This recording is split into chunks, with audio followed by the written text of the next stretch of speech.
What's up, my peeps? Spiritual gang stalking, self-sabotage, spiritual egoism. The last piece of the puzzle, which is spiritual, or the how to maintain or establish a proper internal dialogue, especially in the valley. This is your boy, Dr. Will Rogers, aka Master Teacher 33. I want to drop a quick nugget in your lap today as we back this up a little bit, as we go a little bit further down the rabbit trail, if you will, of establishing a proper mental disposition or spiritual identification, and also introduce my how to transform, how to resurrect your consciousness, your awareness to be the vibrational equivalent of God on earth. I know for some people, a lot of people don't understand Galatians 2:20 when it talks about the fact that we've been crucified with Christ. It's no longer I, the ego, who live. So spiritual gang stalking, spiritual egoism, there's a lot of people who use their ego as their spirit. You can tell because they talk about all the things that God personally told them. So nobody else was around, it's just you and God. Okay? That's between you and God. You might want to keep that to yourself. If God shares something with you, that's personal, it's private, it's productive, that's awesome. But you shouldn't build, again, this is my 2 cents, you shouldn't build your ministry around what God told you, because he told it to you. And so the spiritual ego is a dangerous thing, especially inside of the melanated community, because we love to talk about our own. We like to have our own market. I mean, you don't get to God through me, then you can't get to God, bro. Like I'm the only one. God only talks to me. So we love to operate with the spiritual ego. It's just the nature of the beast, if you will, when it comes to understanding human or the human nature. It ain't bad, it ain't good. It just hey, it is what it is. And so it's very important just to understand the basics of the spiritual ego.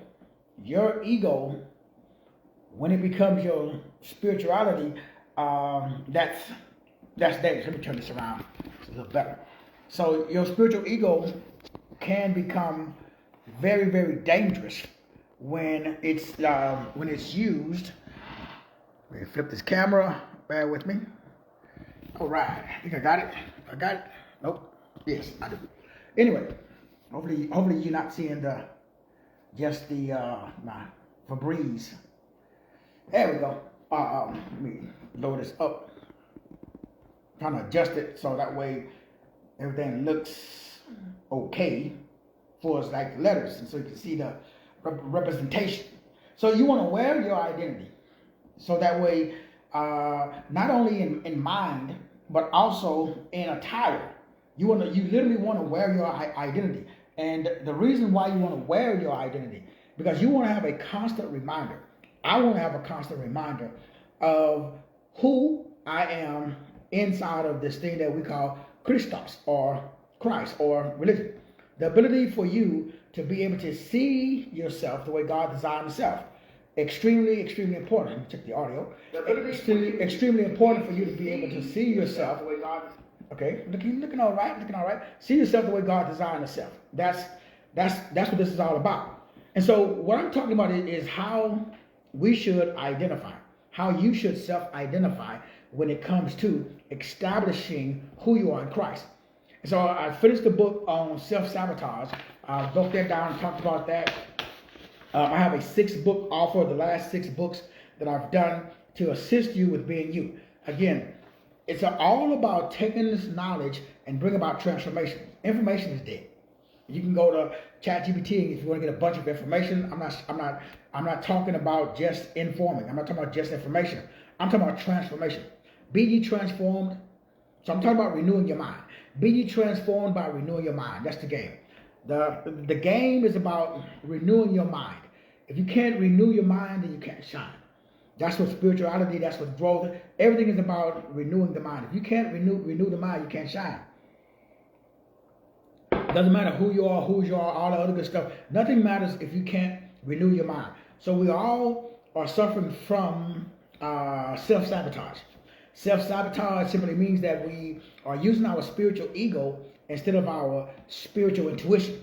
So we got to get rid of the ego and we're going to walk in the spirit. We should be getting a spiritual download directly from source. It is internal. So the kingdom of God is within. And so you have to go within. So you want to crucify yourself so that way the ego doesn't get mingled in and you think you're talking for God or you're talking for self. And so what you want to do is to make sure that you are doing self-talk. I don't know if you saw the study that was done on elite athletes.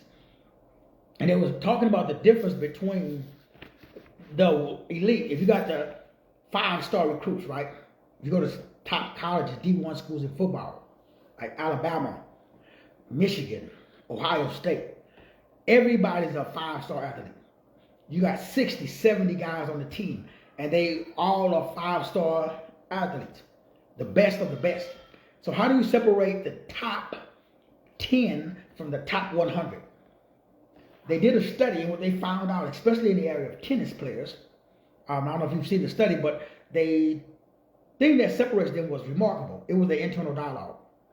So the thing that separates the Tom Brady's, the Michael Jordans, the Kobe Bryant's, the Kareem Abdul-Jabbar, all of the elite, all of the great athletes, the thing that separates them from other great elite athletes was their internal dialogue in defeat. Let me say it again. The thing that separates, this is the solution. This is the key to self-mastery. This is the key to success. Well, what we call success is what do you do? How do you talk to yourself when you fail? How do you talk to yourself when it's just yourself? When it's just you, like you don't have no big entourage. You ain't got a bunch of people hanging out. It's just you, and you having a bad day. Do you beat yourself up? You do a product launch and it bombs. What do? You apply for a job, you don't get it. What do? You shoot your shot with your dream boo-boo, and they like, I ain't interested, homie. What do you do? What do you do? How do you talk to yourself in the midst of the failure? When you're in the valley, when things are going wrong, everybody's pretty much okay when things are going right. What do you do when things are going wrong? How's your internal dialogue? How do you talk to yourself? The difference between the ultra, the super, the high vibration is self-talk, internal dialogue. I no longer buy into the narrative. And this is tough, but the Bible says, "Hear, O Israel, the Lord your God is one." The book of Isaiah says, I create good and I create evil. I create the light, I create the darkness. I think it's Isaiah 48, somewhere in there. It says, I alone, I, God, create duality. So there is no duality unless you choose to believe in duality. We get to live on different levels of awareness. You get to choose because it's done unto you as you choose. It's done unto you as you believe. And so it's very important of how do you believe about yourself. Do you believe that you're well done? Do you believe that you're worthless? Do you believe that you're garbage? Do you believe that you're trash? How do you believe? Because that internal dialogue, how do you talk to yourself when things are, especially when things are going wrong? So it's that ability to, now I didn't have a choice. I had to figure out how to self-medicate, how to self-motivate. I didn't have, and still don't, I'm a one-man team. I don't have this huge entourage. So I had to be my best friend. I had to be my number one supporter. I had to be my number one cheerleader. I had to really, especially when you get into the areas of the stuff that I talk about, because you start dealing with people's sacred cows. And when you start talking about, people's beliefs, people feel, people own their beliefs. They believe that they are their beliefs. They don't know, a lot of people don't know that they have beliefs, but they're not their beliefs. What's going on, Brother Clark? A lot of people, they have beliefs, they have events, they have situations, and they think that's their core being. They didn't read Galatians 2:20. They don't know that they have been crucified. It's no longer them. So they associate the ego with the spirit. So a lot of people, 99.99% of us coloreds, us melanated folk, we are religious and we confuse the ego with the spirit. We believe that our own belief system is the only belief system in the planet. We believe that if you don't believe like me, you my enemy, I can hang out with you. We don't have grace. We don't have mercy. We don't have love, joy, peace, gentleness, meekness. See, once you establish clarity of selves, once you have a true authentic connection with God, with source, the big G, not the little one, as in most churches, the big one, you can talk to anybody because nobody can make you feel inferior. Nobody can get underneath your skin. Nobody can amplify you because your brain is full. You've been transformed. Let this mind be in you. So when you put on the mind of Yahushua the HaMashiach or Jesus, what we call Jesus Christ, when you put on the mind of Christ, then you have the vibration of Christ. Then you use the words of Christ. Then you take the actions of Christ. Now you're on a level where there's no devil. There's singularity. So 99.99% of the people, they're not on the level. What's up, Sister Helen? How you doing, Sister Helen? Man, Sister Helen, hope you're doing fantastic during this holiday season, Sister Helen. Good to see you. So, Sister Helen, as you know, a lot of us, a lot of people, that we still live in the boogeyman stage. We believe that the boogeyman has more power than God or source. And I'm not from that belief system. I maintain a high vibrational brain in the midst of adversity. Like everybody else, I have adversity. Events happen in my life. I know I am not the event. I'm not the situation. Those are temporary, Sister Helen. They're temporary. So things come and go. People come and go. Situations come and go. But God is eternal. So God is for me, God is love. He didn't create love. God is love. But the clock, that's a little different frequency, bro. A lot of people, they misconstrue that. Which leads me to what Sister Helen's question is, the ecosystem. So, Sister Helen, I stumbled upon the study of cosmology. And I've been studying cosmology for 20 years, astrotheology. And I saw the connection between cosmology, the 7 major constellations, and the 7 churches that it talks about in the book of Revelations. Then I stumbled upon, doing my research, as you guys made a few years back, at this big, huge confrontation with a group of RH negative, old blood RH negative. I'm not old blood, I'm not RH negative. However, I've done all the research, my wife is, one of my daughters is. So how do you get old blood? Remember, old blood has no antigens. And I don't want to get into that, but I noticed that the blood type matches the chakra type. The chakra type matches the church type. The church type, because the word church means kirka, kirka means circle. Blood cells are circular. So if you see on my wall, I have a circle. That's the life optimization circle. So long story short, now that artificial intelligence is here, I was able to input all of that information into artificial intelligence and create a 700-page document. And it created it tells you what I call the 6 pillars. It creates 3 suggestions for, let's use the word, online activities, and then 3 suggestions for offline activities. The 6 pillars of excellence based upon Yahushua's DNA that's hidden inside of you. Now you got to process it. It takes a minute. Because this information is proprietary, I've searched the internet, Sister Helen, but the clock, I can't find nobody that has the same system. So I put it into and created an app or an ecosystem. It's 700 pages that tells you based upon your numbers. Now when I say your numbers, what do I mean? Well, I should have brought my Dear Canoe report. I could show you. But basically, if you look at that, my life optimization circle up there, it has 12 numbers.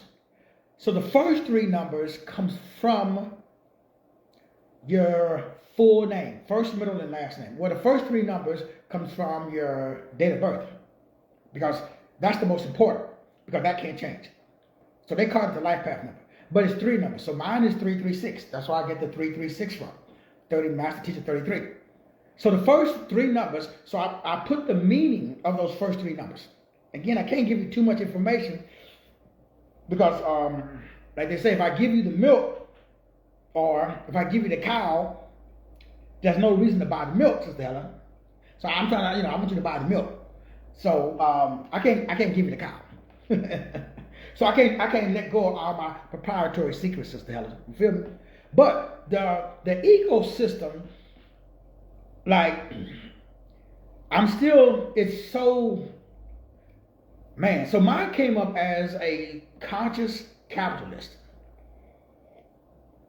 I'm doing one right now for a client, and his name is Matthias. And Brother Matthias, let me see if I can just show you just a little bit of the client ecosystem that I'm working on right now. And Brother Matthias, man, what was the name of his? It came up with taking all of the meanings and using neuroscience and neuroplasticity, cognitive reconstruction, and the self-identity interpretation of your own numerology. Remember, it is 12 numbers times 12 numbers, or 12 meanings times 12. 12 times 12 is 144. That's what we get. That's inside the book of Revelations, the 144. That's what it really means. And so all I did was turn that into a neurological, spiritual ecosystem.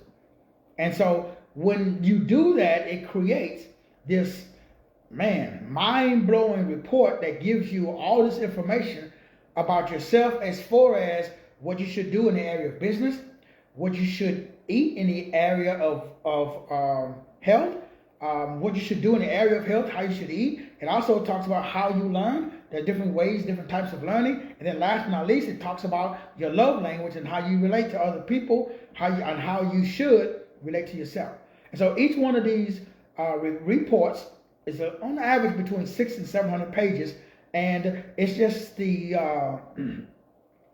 amplification, if you want to use that term, of the original report, which I still do, the original D.E.S.T.I.N.Y report, that gets into breaking down.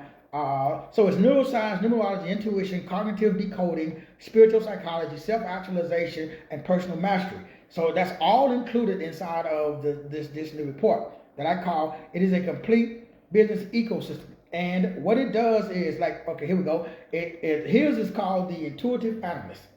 So let me see how I can do this. I just want to show you guys just a little bit of this. And so when you look at this report that I'm working on, so it talks about his core identity and his core brand. And so what I'm doing is I'm doing this for all my clients and for everybody that's interested. It talks about really how you should position yourself in the market.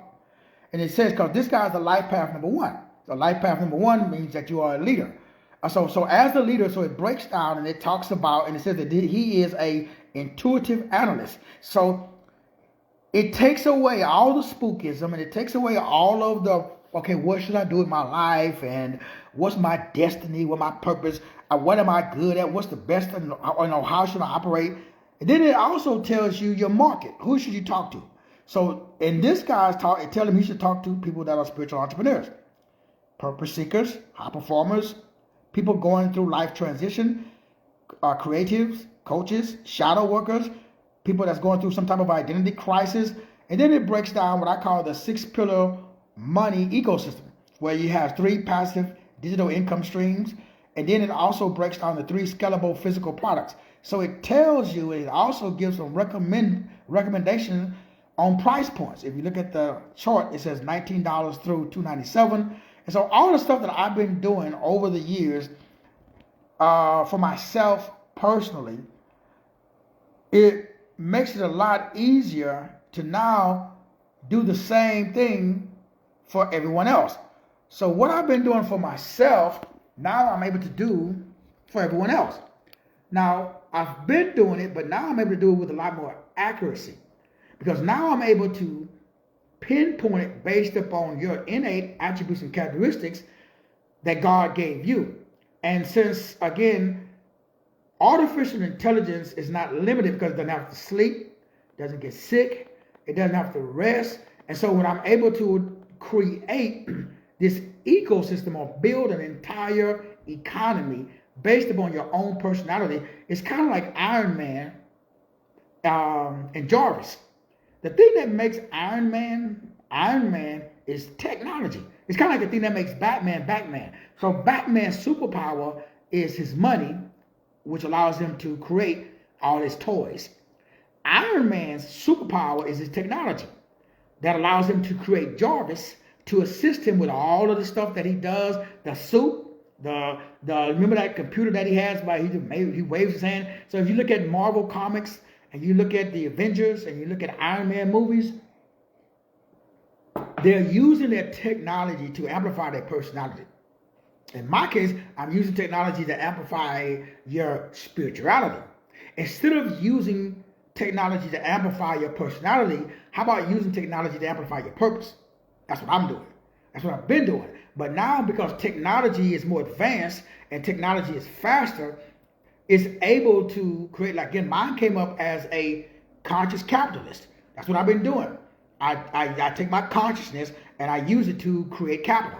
I've been doing it for 30 years. I just never called myself, I never saw myself as a conscious, compassionate capitalist.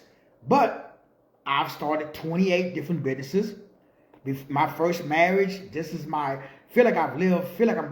actually, it's weird, Sister Helen. It's like I've lived 500 years. I've crammed so much into my 60 plus years on this planet. I've had 68 jobs. I go through and I sit down with my children sometimes and I talk about all the places. We moved 25 times. My oldest daughter went to 8 different elementary schools. 8, Sister Helen. It's weird. It feels like I've been here for a long time. I honestly feel like I've lived like 5 lifetimes. Because I wake up every morning, like this morning I wake up, drop the wife off, and I sleep 3-4 hours a night. Sometimes, maybe 5. But Sister Helen, it's like I wake up every morning like a kid on Christmas Day. I enjoy the activity of changing lives, producing fruit. I can't do drama, Sister Helen. I don't like drama. I hate wasting time. I don't like hanging out with people who have no purpose. We talked about yesterday with the book, The Interview with the Devil, or The Interview of the Devil, whatever it's called, Outwitting the Devil. Outwitting the Devil by Nolan Napoleon Hill. In the book, it calls those people drifters. I never really, even though I read that book, many years ago, I really kind of forgot it because I've read so many books. And the one thing that stood out in that book, Sister Helen, was drifters. Drifters are people who have no purpose. They wake up and they just kind of aimlessly go through life. They have no agenda. It's not bad. It's not good. It just doesn't allow you to, accomplish things, to get ahead in life. Even though there's nothing to accomplish because everything's already done. So when you get to that level of awareness, you live in like Neville Goddard's state. So Neville Goddard talks about feeling is the secret. He talks about living in your desire fulfilled state. That's the secret. For me, my success has come from mastering what Neville Goddard taught, what also Reverend Ike taught, what also, my boy Norman Vincent Peale, Napoleon Hill, the late great Carlton Pearson, Science of Mind. It's the ability to understand that, like the Bible says, all things work together for your good. All things. That's difficult because we define things as good and bad. So the whole purpose of everything I do in life, because I experience a lot of things, is to take those things and find the good, regardless of what it is. Find the good. Most people, Sister Helen, struggle with that. And it's, if I can speak plainly and transparently and honestly, I'm not going to lie to you. It is hard. Because when my daughter died, and I talk about it a lot when I talk to people, because I'm transparent. I talk about all my flaws. I talk about all the mistakes I made in my first marriage. I talk about all of the business failures. I talk about all the cars that's been repoed. I talk about all the houses that's been foreclosed on. I talk about all of my mistakes. Most people, Sister Helen, they don't like airing out their dirty laundry. Me, that's the difference between somebody who's operating in spiritual ego. Because the ego wants to protect itself. Me, I'm interested in destroying my ego. I'm interested only in authenticity. I'm interested in speaking from a place of authority. Authority comes from personal experience. Because nobody can tell me what it feels like because I personally lived it. I've personally been through it. So I don't never talk about something that I've not personally done. So since I've already started and failed 23 times in business, when I talk about business, Sister Helen, I ain't talking about no shh. I read in the book, Sister Helen. This is real life and it's personal.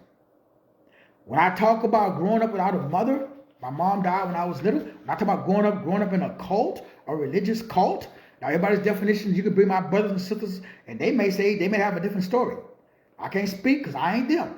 For me, there's 5 things that wash the brain and put you into basically spiritual PTSD. All 5 things happen to me. All 5 things take place right now in most churches. So that's a cult, according to the definition. Just Google it. Just go to ChatGPT. Go to Perplexity. Go to Claude. Pick your AI and go check it out for yourself. Now, anybody can research and find out that the Americas are really the original Egypt, the old. Anybody can research and find out about the Tartarian Empire. Anybody can research in all of my 1,000 books, all the stuff that I put in the book, like my book on the Vatican control. Now you can go to ChatGPT, you can go to artificial intelligence and type in, is there a library underneath the Vatican? And if there is, what's in it? Now you go to ChatGPT and talk about what documents are not available to the public that are held in the British Museum right now and why. Right now, you can research. So that put a big dent in my income generating activities. Because back in the day, before artificial intelligence, most people did not know anything about prompt engineering, which is if you ask the right questions, you get the right answers. But if you ask the wrong questions, Sister Helen, you get the wrong answers. Thankfully, by the grace and mercy of God, I've always been able to ask the right questions. Therefore, I got the right answers. But the answers I got, I thought people was interested in their truth, Sister Helen. I didn't know people were interested in their tradition. People are not interested, colored people, black folks. I can't speak for white folks. But as a black man in America, and when I talk to other black men and black women, they ain't interested in the truth, Sister Helen. They are only interested in tradition. Soul food ain't really that great for you, Sister Helen. But yet most black folks, we eat soul food. Now, we ain't slaves no more. We free. Anybody can go to HEB. You can go to Walmart. You can go to the produce section and you can buy a salad. Or you can go in the back and you can buy you some pig feet. You got choices now. Colored people. You got opportunities now. Is there still limits and is there still redlining and all of this stuff? Absolutely. I can just tell you about my personal experience buying this home. Because my neighbor, who's a Caucasian guy, we both ex-Marines, his buying experience, we went to the same builder, same bank, everything. Sister Helen, his buying experience was totally different from mine. He didn't have to verify his income 3 times. He didn't have to verify his own ID. He didn't have to verify his driver's license, Sister Helen. I gave him a driver's license and they said it wasn't mine. We gave them our marriage certificate. They said it wasn't original. We got the original copy. Sister Helen got it certified. It still wasn't good enough. So we have to go through a whole different. Now again, it ain't good, ain't bad. It just is. What's the point? The point is, how do you feel when you go through that? When my daughter died, how did I feel? So I learned from when my mom died. So Sister Helen, after my mom died, I tried to commit suicide. Why? I did not have the emotional capacity. I did not have the ability to process my emotions. I was angry. I was getting in fights every day at school. I was getting kicked out of school. I came home, my biological father had the door locked. He said, "Negro, we don't want you here." So I just walked the streets alone. At 13, Sister Helen, I've been on my own pretty much since 13. I had to figure shit out by myself. Now, sure, I had family and friends. Thankfully, I had this lady that took me in. Her name was Emma Shorts. She just recently passed away. Shout out to Pastor Emma Jean Shorts. If it wasn't for her, I doubt I'd be here. I know other people that was instrumental in my life. My football coach in high school, Coach Clarence James. Shout out to Coach James, wherever he's at in the world today. If it wasn't for Coach James and his wife, I wouldn't be here. So God strategically put people in my life to assist me. Otherwise, I probably wouldn't be here. So I do the same thing for other people. We got people right now. We got 2 people living here, family members on my wife's side of the family that needed assistance. Just like people have helped me, I help other people. That's God. That's church. I don't go to church. I am the church. I mean, I do go to church, but I don't go to church for like most people do. So tell them I go to church because I carry the church. I carry the fire in me. I go to inspire other people. I don't go to church to get inspired. I'm already inspired. I don't go to church to get amplified. I'm already amplified. I don't go to church to get the word. I am the word. I don't go to church. I don't need no worship. What the worship leader going to do for me, Sister Helen? I don't need to get amped up, Sister Helen. I don't need somebody to sing a song to get me in the spirit. I'm already in the spirit. Right now, I'm in the spirit. Every day, all day, 24/7, 365. So now, I go to assist the other people who don't know how to carry themselves. You and I, as you already know, Sister Helen, you should already be a shining example. One of the things that I always liked about Sister Helen, when she used to come to our coffee shop way back in the day on the east side, she brought joy with her. Right, Sister Helen? She was always a bundle of joy. She was already, when you walked through the door, Sister Helen, you didn't come to the coffee shop to get inspired. You brought inspiration to the coffee. When you took the stage and did your open mic and spoken word, you were speaking and you had a smile on your face because you brought that with you. That's walking in the spirit. That's why we're here on earth, to be a light, to be an example. But the way that you do that is how you process information when you are in the valley. Self-talk. You can't beat yourself up. You can't sabotage your own success. And you can't blame other people, especially us colored folks. Black man, black woman, it ain't the white man's fault. It ain't the China man's fault. It's nobody's fault. Now, even the current politics, current situation, it's still on you. There's always a way. There's always a ram in the bush. That's what I've learned. You have the power to tread upon snakes and scorpions and all power of the enemy, and nothing shall by no means harm you. That's in your Bible. We have this treasure hidden in earthen vessels. What is this treasure? Christ in you, the hope of glory. Notice where Christ is at. Christ is not out there. Christ is in here. You should walk through the valley of shadow and death and fear no evil, because God has not given you a spirit of fear. He gave you a spirit of love, power, and a sound mind, according to 2 Timothy 1:7. So my brothers and my sisters, the reason I do these books, the reason I do these shows, the reason I do one-on-ones, the reason I do counseling, the reason I'm making my 6-book offer today, you pick up the last 6 books. Don't have time to go through all of the books. It's available on my website, TikTok channel, Instagram channel, here on Facebook. Excuse me. All the information is there and it's available. 6 books regularly sell for over $1,000, on sale today for $300. Pick up all 6 books and our audios. The new Destiny Report. Remember, Destiny is an acronym. Again, that, because it's so large and it's so condensed and it's so much information, sells for $1,000, $9.99. On sale for half of that price, for $4.99. Again, it's a 700 pages, all about you, and it shows you your own personal, what I call business ecosystem. Maybe business is not the right word. Well, I could put in the word spiritual, but it's inside the acronym for the word destiny. Because as we use the word destiny, I'm talking about your D.E.S.T.I.N.Y for the D, ecosystem for the E, spirit for the S, transformation for the T. So it's a transformation system based upon your D.E.S.T.I.N.Y, which just is your name and your date of birth. That's the first thing. D-E-S-T. Then the I, again, is your own identity. Your own individual identity. So again, if we use the D.E.S.T.I.N.Y report as the basis to establish the ecosystem activates your spirit. Your spirit brings about the transformation of your identity. But the transformation of your identity, again, which is the I, activates your neurons or your nerves, which is the N, based upon Yahushua the HaMashiach, Jesus the Christ, which is the Y. So D-E-S-T-I-N-Y. Destiny is the acronym for D.E.S.T.I.N.Y ecosystem that activates the spirit and brings about the transformation of your identity and your nerves or your neurons to match Jesus or Yahushua.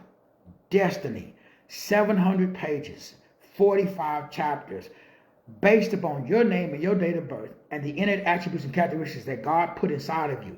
Because you can change everything or a lot of things, but the one thing that you can't change is your month, your day, and the year of birth. Because that is, month is name, day is niche, year is narrative.